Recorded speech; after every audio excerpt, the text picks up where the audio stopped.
Hello everyone, my name is Satish Birla. आज इस class में एनसीईआरटी क्लास 10th लेसन 1 उदाहरण नंबर 5 1.1 प्रश्नावली में उदाहरण नंबर 5 जो आज का प्रश्न है।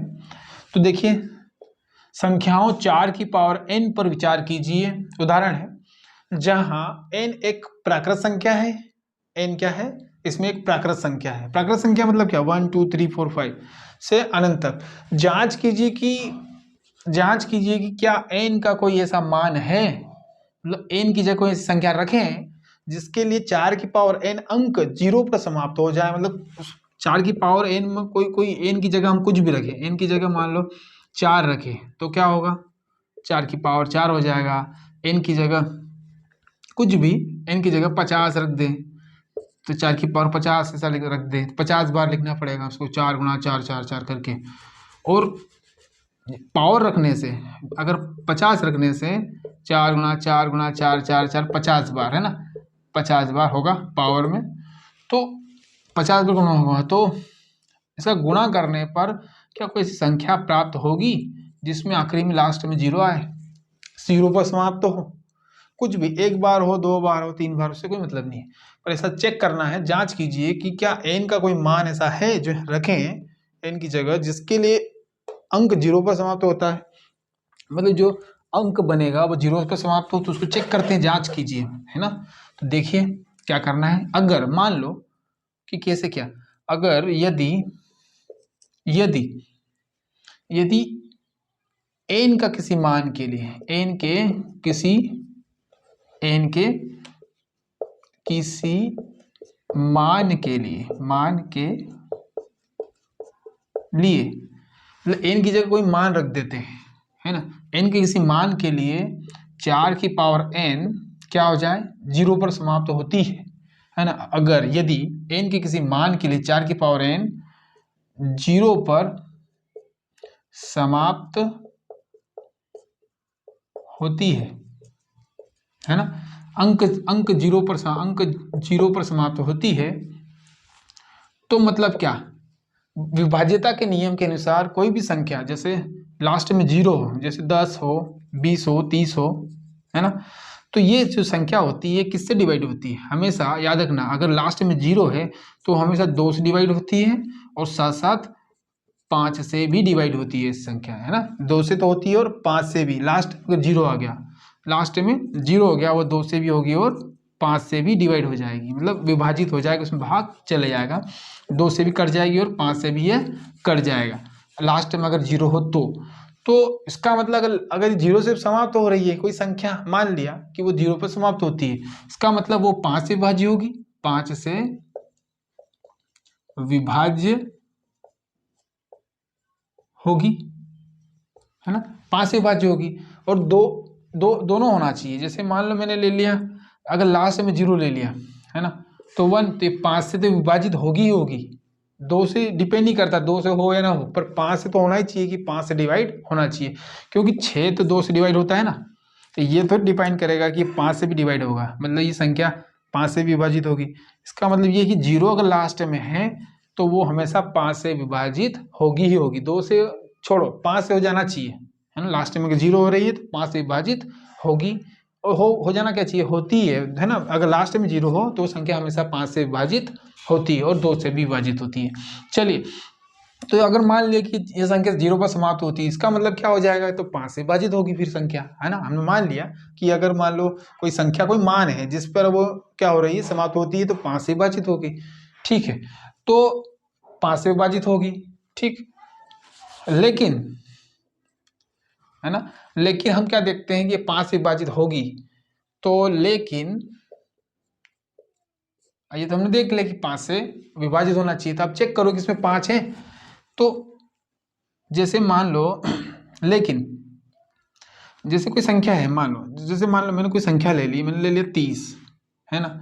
अब 30 को मैं गुणनखंड करूँ तो किससे करूँगा? ऐसे ही करूँगा, गुणनखंड। अब आज गुणनखंड निकालूंगा तो 2 से जाएगा 15 बार, फिर 5 से, 5 का भाड़ा 15 से ऊपर, 3 बार, 3 से 3 एक बार। ये हमारे अभाज्य गुणनखंड संख्याएं आ गई, है ना। गुणनखंड करें अभाज्य गुणनखंड, तो 30 के अभाज्य गुणनखंड करें तो 2 5 3। इसका मतलब ये जो संख्या है ये 5 से विभाजित होगा, 30 को हम 5 से भाग दे दो, है ना, कितनी बार जाएगा, 6 बार, है ना, 5 से विभाजित होगी। इसका मतलब जो संख्या बनेगी वो 5 से विभाजित होगी। तो अगर हम लेते हैं कोई संख्या, है ना, अगर हम उसके अभाज्य गुणनखंड करते हैं तो उसमें 5 से वो विभाजित होना चाहिए। इसका मतलब अगर 0 पे समाप्त होती है तो 5 से विभाजित होना चाहिए। लेकिन अगर हम इसके गुणनखंड करें किसके, 4 के, तो 4 के अगर गुणनखंड करें, है ना, तो क्या होगा, 2 गुणा 2, 2 दूना 4, ठीक। 4 के गुणनखंड 2 गुणा 2, गुणनखंड करो ना 4 के, 2 से 2 2 बार, 2 से 2 1 बार, ये 2 गुणा 2, इसके अभाज्य गुणनखंड आ गए, 2 और 2। अब 2 को मतलब 2 की पावर 2 भी कर देते हैं, और बाहर n है, और 2 की पावर 2n हो जाएगा, लास्ट में इनका गुणा हो जाएगा, पावर पावर की तो 2n हो जाएगा। तो हम क्या देख रहे हैं कि इसमें 5 है क्या, 5 तो है ही नहीं, इसलिए अभाज्य गुणन क्या है, 2 है ना। अर्थात, है ना, गुणनखंड करने पर अभाज्य गुणनखंडों में 2 है, अर्थात अभाज्य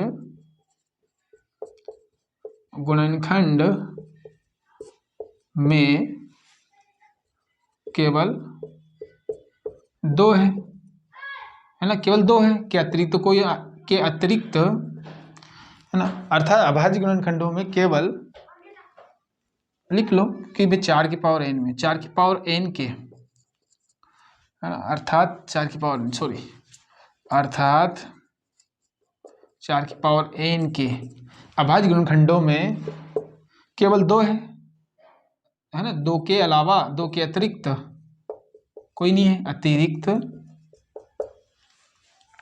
कोई दूसरी संख्या नहीं है, कोई दूसरा गुणनखंड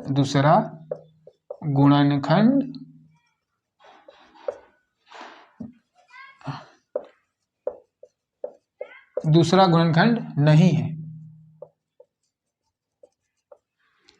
है ना, दूसरा गुणनखंड नहीं है। इसका मतलब 2 के अलावा तो कोई है ही नहीं, तो 5 है ही नहीं, 5 से विभाज्य नहीं होगा, इसका मतलब कोई संख्या। तो क्या लिख देंगे, अतः 4 की पावर n किसी n के किसी मान पर, 4 की पावर n के किसी मान पर, n के किसी